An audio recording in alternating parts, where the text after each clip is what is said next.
va a comenzar por una mosca muy simple que que es un tricóptero.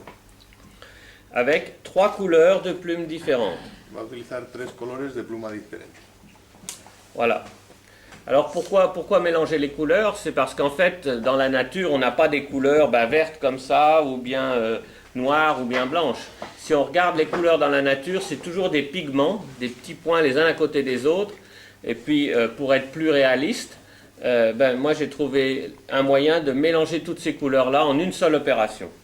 El motivo de juntar los 3 colores de pluma es porque en la naturaleza nunca existe un color exacto y siempre, bueno, pues hay pequeños pigmentos y pequeños puntos que tienen las efémeras tanto en las alas como los tricópteros como nervaduras, etcétera, y él trata de imitarlo juntando varios colores para hacerlo lo más realista posible. Alors en fait, la technique, elle commence un peu comme la précédente, c'est-à-dire mettre les barbes perpendiculaires à la hampe de la plume. La técnica es la misma que cuando arrancábamos las fibras a mano, pone las fibras a 90 grados del raquis. De faire la même chose sur les 3 plumes. Hace lo mismo en las 3 plumas. Et puis bien sûr, on essaye de choisir des plumes de taille à peu près identique. Y aunque intentamos siempre coger plumas de la misma talla, mais c'est jamais identique, il y en a toujours une qui est plus petite que l'autre et c'est celle que je vais mettre en bas. Es imposible, siempre hay una pluma más grande que la otra y lo que coge es la pluma más pequeña y la mete la primera, que va a quedar debajo. Et puis ensuite je mets l'autre par-dessus et la troisième par-dessus. Mete la segunda por encima y la tercera por encima. Et bien sûr dans la courbure naturelle. Y mete sobre la cara natural y la curva natural. Avec l'outil que j'ai créé ici, que j'ai appelé Magic Tool, on a différentes tables, 1, 2, 3. Con el invento que él ha creado, el Magic Tool, tiene 3 tablas diferentes para 3 tamaños diferentes. Alors, je vais pas utiliser celle-ci parce que les plumes seraient trop courtes. No va a utilizar ese porque la pluma es corta. Je vais pas utiliser celle-ci parce que je vais perdre de la marchandise. El pequeño tampoco lo utiliza porque pierde un montón de material. Et donc c'est celle-là. Donc en fait, il y a 3 outils pour des plumes de longueur différentes. Las piezas son las mismas, lo único que es para la longitud de las plumas. Alors en fait, c'est simple, on va attraper les 3 plumes comme ça tendues et les faire rentrer dedans. Simplemente con los dedos sujeta las plumas y las hace entrar en la ranura que tiene. Alors l'effet, c'est que les 2 côtés de la plume viennent comme ça. El efecto es que las 2 caras de la pluma se juntan y quedan pegadas.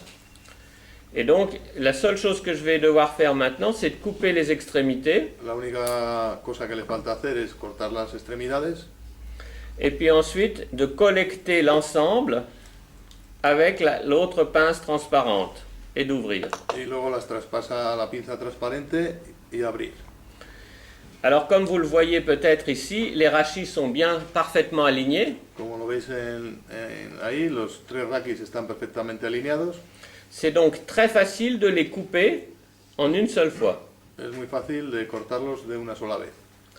Et comme vous pouvez en juger, la perte ici, elle est pratiquement nulle. Il y a très peu de pertes. On a pratiquement utilisé toute la plume. Y al cortar, como podéis observar, apenas se pierde nada de material. Queda toda la pluma dentro de la pinza. Et tout ça en une seule opération. Y todo está hecho en una sola operación. Alors la technique que j'ai développée pour ce montage, c'est de fendre la soie ici en 2. La técnica que ha desarrollado consiste en meterle una aguja y separar la seda en 2 partes. Et puis ensuite d'introduire ce qu'on peut appeler maintenant un substitut de hack, parce que ce n'est plus un hack, c'est un substitut de hack. Y introduce las fibras dentro para hacer un sustituto del hacker. Et la première chose qu'on fait ici, c'est de tourner un tout petit peu dans les doigts comme ça. Las introduce, tensa con el hilo hacia atrás y lo primero que hace es dar unas pequeñas vueltas con la mano. Après, pour sécuriser le travail, on tire 10 cm du porte-bobine. Después, para asegurar el trabajo, lo que hace es sacar 10 centímetros del portabobinas y ponerlo a dar vueltas. Voilà. Alors, si on ne fait pas assez de tours, c'est pas assez solide. Et si on fait trop de tours, on peut casser la soie. Alors, c'est à vous d'essayer. Si das muchas vueltas, puedes cortar el hilo y si das pocas vueltas, puedes quedarte inseguro o suelto. Mais les tours que j'ai enregistrés ici, ils vont d'ici à là. Las vueltas que él ha dado ahora mismo están en esa longitud.